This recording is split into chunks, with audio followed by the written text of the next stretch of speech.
আমি এমন সমাজে বসবাস করি যা আমাকে অবাক করেছে, যেখানে পর্দা মানি মা, পর্দা মানি বোন, পর্দা মানি মেয়ে, পর্দা মানি চাচি জেঠি, পর্দা মানি বাবা নয়, পর্দা মানি ভাই নয়, পর্দা মানি নিজে নয়, পর্দা মানি ছেলে নয়।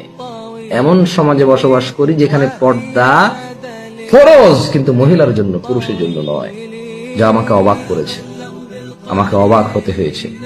অথচ পর্দা মানি পুরুষ এন্ড দেন মহিলা, পর্দা মানি পুরুষ এন্ড দেন মহিলা, পর্দা মানি পুরুষ এন্ড দেন মহিলা।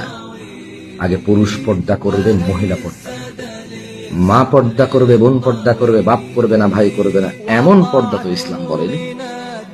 ইসলাম তো পুরুষকে বলেছে চক্ষুকে অবনত করে চলো, চক্ষুকে অবনত করে চলো।